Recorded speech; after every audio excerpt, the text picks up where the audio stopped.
안녕하십니까, 김용삼입니다. 오늘은 이승만 대통령에 대해서 생각해보는 네 번째 시간입니다. 오늘은 이승만 대통령과 김구 선생에 대한 주제를 가지고 여러분들하고 한번 대화를 나눠보고자 합니다. 이승만에 대해서는 너무나 부정적인 평가가 많고, 역설적으로 김구 선생에 대해서는 아주 민족사의 위대한 영웅인 것처럼 우리 사회에서 이렇게 알려져 있는데요. 그 단적인 예가 효창동에 있는 효창공원 백범기념관이 아닐까 싶습니다. 이승만 대통령은 뭐 변변한 동상 하나 없고, 김구 선생은 그래도 기념관이라도 만들어져 있는 이런 상황입니다. 과연 이런 그 차이가 진정한 그 두 사람의 그 업적을 판가름하는 것인지, 이런 부분에 대해서 여러분들하고 같이 좀 고민을 하겠습니다. 제가 몇 가지 사진을 좀 보여드리도록 하겠습니다. 여기 이제 백범 김구 기념관을 방문한 그 박 대통령 사진입니다. 그리고 그 다음 사진을 보면 이승만 대통령 동상이 4.19 때 저렇게 무너뜨려서 지금 어디 구석에 처박혀 있는 그런 모습을 우리가 볼 수 있습니다. 이게 오늘날 이승만 대통령의 그런 위상이 아닌가 하는 그런 생각이 드는데요. 과연 이런 평가를 받아도 마땅한 것인지, 저는 오늘 여러분들하고 이 부분을 가지고 한번 고민을 나눠보고자 합니다. 이승만 대통령은 건국의 주역인데, 이 건국의 주역을 이렇게 역사적으로 매장을 한다 하는 것은 과연 그러면은 대한민국은 태어나지 말았어야 될 나라인 것인지. 다시 말씀드리면 김구 선생은 대한민국의 건국을 끝까지 반대를 했습니다. 반대한 사람은 영웅이 되고 건국한 사람은 역사의 죄인이 되는, 이런 그 역사적인 시각이 이게 올바른 것이냐, 저는 이런 부분에 근본적인 의문을 좀 제기하고자 합니다. 그 의문을 지금부터 풀어가도록 하겠습니다. 이승만 대통령은 누가 뭐라 그래도 그 당시에 세계 정세를 꿰뚫어 보는 데 있어서는 타의 추종을 불허하는 그런 인물이었습니다. 무엇보다도 미국의 가장 우수한 교육기관을 세 곳이나 다니면서 국제정치학으로 박사학위를 받은 인물입니다. 이승만 대통령은 그 이후에 미국의 어떤 국가 지도부들 그리고 오피니언 리더들하고 아주 상당한 인맥과 항맥을 형성을 해서 그 사람들과 함께 세계 정세를 논하고 대한민국에 나갈 길을 고민하는 그런 시스템을 만들었습니다. 반면에 우리 김구 선생은 중국에서 아주 어려운 상황에서 독립운동을 하시면서 많은 노력을 한 건 사실입니다만은 국제성사가 어떻게 돌아가는지에 대해서를 파악하는 그런 능력은 이승만 대통령하고 비교할 때 현저히 뒤졌다고 볼 수가 있습니다. 특히 그 이승만 대통령은 그 미국에서 그 독립운동을 하고 학교를 다니는 과정에서 과연 한 나라가 산업화를 하고 근대화하는 데 있어서 무엇을 해야 되는지 그 핵심을 꿰뚫어 보고 있었습니다. 반면에 그 중국에서 항일 독립운동을 하는 김구 선생은 그런 어떤 세계적인 문명사적인 흐름을 꿰뚫어 볼 수 있는 그런 기회는 갖지 못했습니다. 그것이 후에 그 건국을 한 사람은 그 추진하는 입장에 서고, 또 김구 선생은 그 반대편에서는 그런 역할을 하지 않았나 하는 그런 고민도 해보게 됩니다. 제가 지금 그 화면을 하나 보여드릴 텐데요. 이승만 대통령이 과연 그러면 그 당시에 어떤 해안을 가지고 있었느냐 하는 부분을 제가 설명을 드리도록 하겠습니다. 그 당시에 미국은 소련하고 힘을 합쳐서 전후 세계 질서에 있어서 평화를 유지하기 위해서는 좌우 합작을 할 수밖에 없지 않느냐 하는 그런 생각을 가지고 있었습니다. 그래서 실제적으로 우리나라에서도 이승만, 김구 같은 그런 공산주의에 반대하는 사람들을 제거를 하고 좌우 합작에 찬성을 하는 뭐 김규식이라든지 여운형이라든지 이런 분들에게 힘을 실어주는 좌우 합작을 추진하고 있었습니다. 그런데 이런 좌우 합작이야말로 공산화로 가는 지름길이라는 것을 이승만 대통령은 깨닫고 있었습니다. 왜 그런 생각을 했냐? 그 당시 1945년 제2차 세계대전이 끝난 이후에 소련이 점령한 동유럽 국가들은 거의 예외 없이 다 좌우 합작 방식을 통해서 공산화가 됐습니다. 이런 것들을 미국에 있는 언론이라든지 미국에 있는 친구들이라든지 이승만 대통령이 가지고 있었던 공산주의에 대한 어떤 그 예언자적인 그런 시각을 가지고 이승만 대통령은 꿰뚫어보고 있었던 겁니다.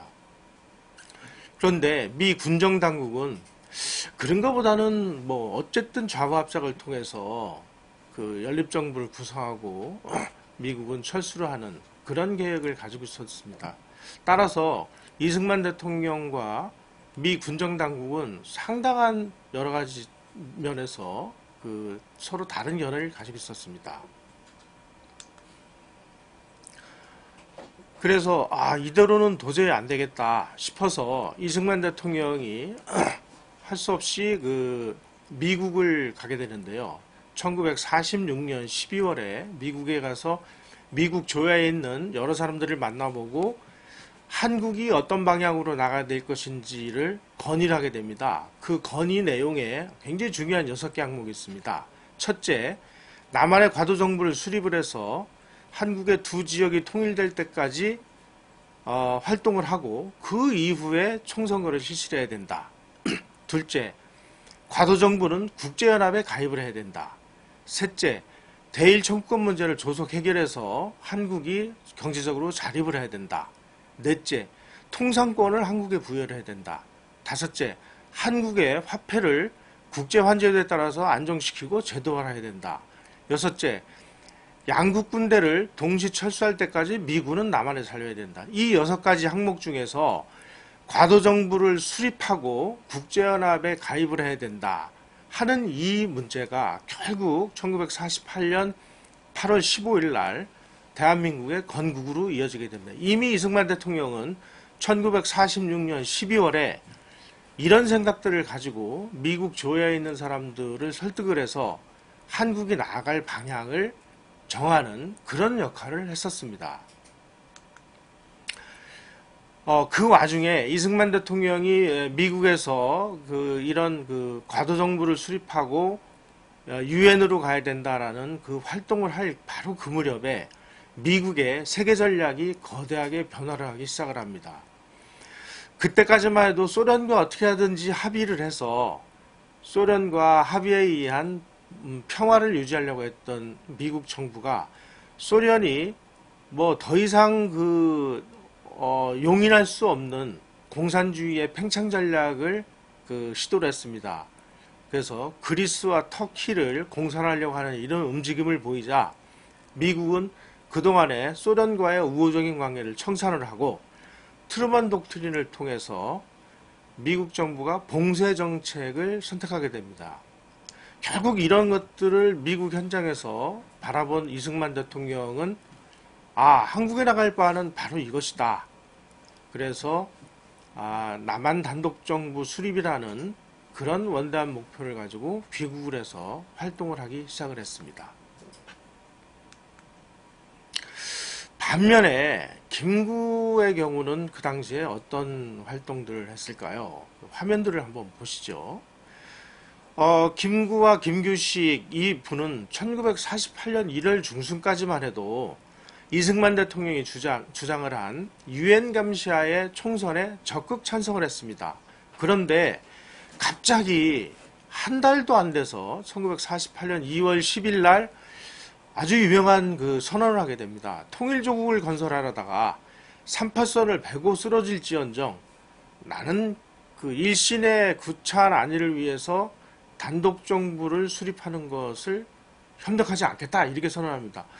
왜 이렇게 극적인 변화가 이루어졌을까요? 여기에 굉장한 좀 의문점이 있는데요. 그 후에 밝혀진 바에 의하면 이것은 북한에서 내려보낸 간첩들의 어떤 영향이었다고 그렇게 주장을 하고 있습니다. 요 다음 페이지에 있는 그 자료를 제가 보여드리도록 하겠습니다. 간첩 성시백이 그 당시에 김구 포석 공작을 해서 김구 선생을 유엔의 그 감시하에 의한 남한 총선을 반대하도록 했다는 겁니다. 성시백이라는 사람은 아주 유명한 그 북한에서 내려보낸 간첩인데, 이게 어디에 그 기록되어 있느냐? 노동당에서 발간하는 노동신문 1997년 5월 26일자에 그 내용이 들어있습니다. 제가 읽어드리겠습니다. 성시백 동지는 4월 남북연석회의를 성과적으로 보장하기 위하여 위대한 수령님의 높은 권위를 가지고 극단한 반동분자였던 김구 선생을 돌려세우는 사업에도 큰 힘을 넣었다. 이렇게 노동신문이 보도를 하고 있습니다. 자, 여기서 우리가 김구 선생이 왜 이런 생각을 하게 됐는지, 반면에 이승만 대통령은 어떻게든지 건국을 해야 된다는 입장이었습니다. 이승만 대통령이 건국을 해야 된다고 하는 그 입장은 바로 제가 보여드리는 지금 요 화면에 잘 나와 있습니다. 이승만 대통령이 이렇게 얘기를 했습니다.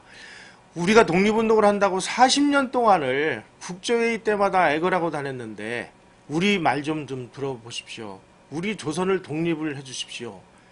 그런데도 독립을 할 수 없었다. 이런 상황이었는데 지금 50총 선거를 치르면 반쪽 독립이지만 조선은 독립을 한다. 반쪽이 아니라 제주도에서만이라도 정부를 세워서 주권을 갖게 되면 국제무대에서 우리의 주장을 펼칠 수 있지 않느냐.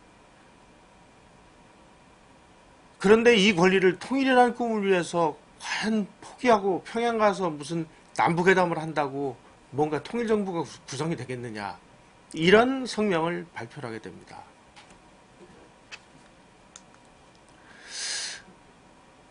김구 선생이 왜 정부 수립을 반대를 했는지를 가장 정확하게 보고서를 통해서 우리에게 기록으로 남겨준 분이 그 당시에 대만 그 대표 총영사로 있는 유어만 씨의 보고입니다. 그 유어만 씨의 보고는 굉장히 중요하기 때문에 좀 화면을 클로즈업을 해서 보여드리도록 하겠습니다. 1948년 7월 11일 날 자유중국의 유어만 총영사가 장개석 총통의 메시지를 가지고 김구 선생을 방문했습니다. 협조를 해달라. 대한민국의 정부 수립에. 그랬더니 김구 선생이 건국에 반대하는 이유를 다음과 같이 유어만 총영사에게 말했다고 합니다. 내가 평양에서 열린 남북한 지도자 회의에 참석한 한 가지 동기는 북한에서 실제 일어나고 있는 일들을 알아보려는 것이었다. 공산주의자들이 앞으로 3년간 조선인 붉은글대의 확장을 중지하고 그 사이에 남한이 전력을 다해도 공산군의 현재 병력만한 군대를 만들기는 거의 불가능하다. 러시아인들이 손쉽게 남쪽을 기습할 것이며 당장 남한의 인민공화국이 선포될 것이다. 그러니 대한민국을 건국해봐야 무슨 소용이 있겠느냐. 이런 발언을 했다고 유어만 총영사가 본국정부에 보고한 내용입니다. 이게 지금 현재 이화장에 보관이 되어 있습니다. 이 문서가.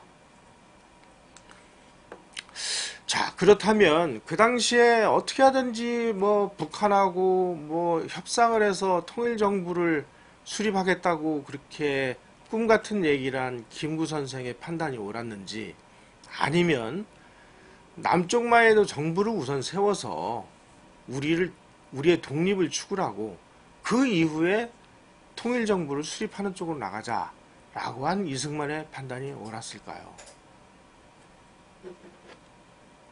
제 말씀을 드리는 것보다 여러 그 분들이 판단을 한 것을 제가 소개를 해드리겠습니다. 한국전쟁의 기원과 진실을 쓴 존 메릴이 김구를 이렇게 평가를 했습니다. 당시의 어려운 상황을 인정한다 해도 김구와 김구식의 정치적 미숙은 참으로 놀라울 따름이다. 이 사람들은 이승만에 비해서 대담성이나 정치적 술수가 부족했다. 두 김씨의 지나친 민족주의적 정서가 정치적 판단을 흐리게 했다. 덕망 있는 인물을 자처하는 그들은 선거에 초연한 태도를 취함으로써 선거를 승인하지 않아서 결국은 그들은 나쁜 상황을 피하려다가 최악의 상황을 초래했다. 이렇게 판단을 했습니다. 또 한 분의 평가를 제가 소개하도록 하겠습니다. 허정 선생인데요.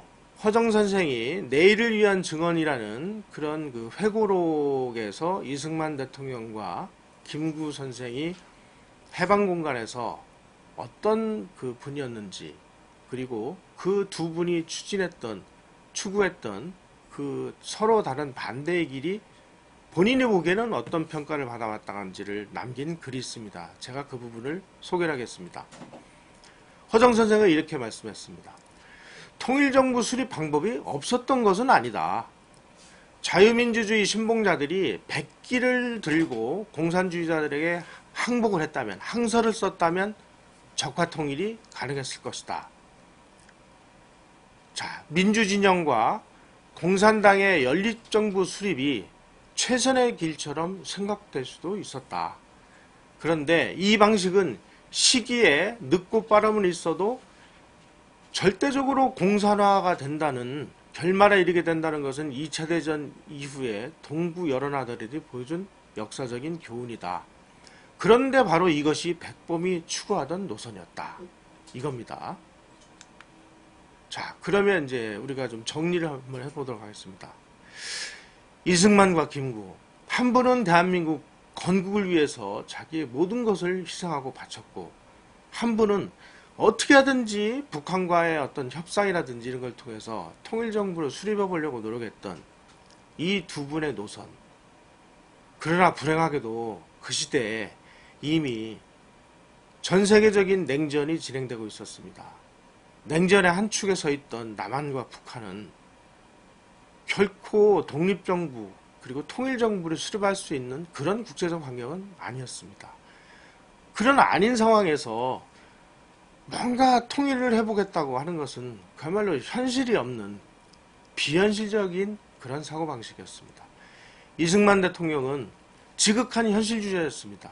어떻게 하든지 남쪽만 해도 우리가 그 대한민국 그 정부를 세워서 독립을 시키고 그 다음에 기회를 봐가면서 통일정부를 수립해야 된다는 이런 현실주의 노선. 반면에 김구 선생은 낭만적인 어떤 그런 민족주의 노선에 의해서 그 당시에 대한민국을 건국을 반대하는 이런 역사적인 과오를 저질렀다고 생각을 합니다. 자, 이제 우리가 한번 그 요약을 해보도록 하죠. 이승만 대통령은 그 당시에 그 냉전으로 향하고 미국이 소련에 대한 봉쇄 정책으로 향하는 이런 국제 정세의 흐름을 보고 결국 미국의 세계 전략에 부응해서 단독 정부를 수립하는 데 성공을 했습니다.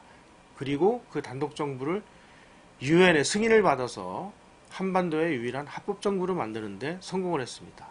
반면에 김구 선생은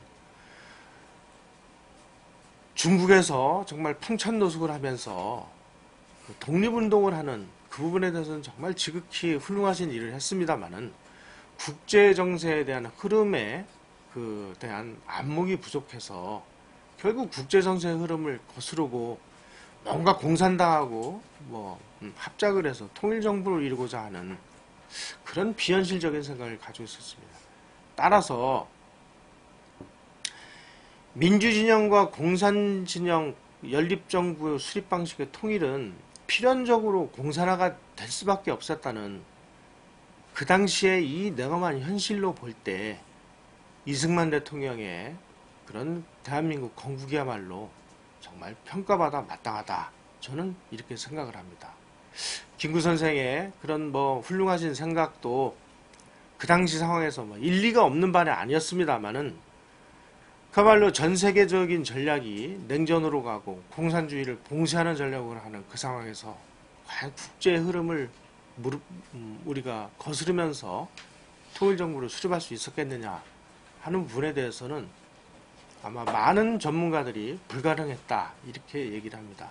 김구 선생이 결국은 그 불가능한 꿈을 쫓아서 건국이라는 그런 역사적인 흐름을 반대하는 입장에 섰기 때문에 과연 우리가 오늘날 저렇게 김구 선생이 무슨 통일의 위대한 뭐 영웅기처럼 이렇게 평가를 받는 게 저는 지극히 부당하다 이렇게 생각합니다. 이번 주제는 이것으로 마치도록 하겠습니다. 감사합니다.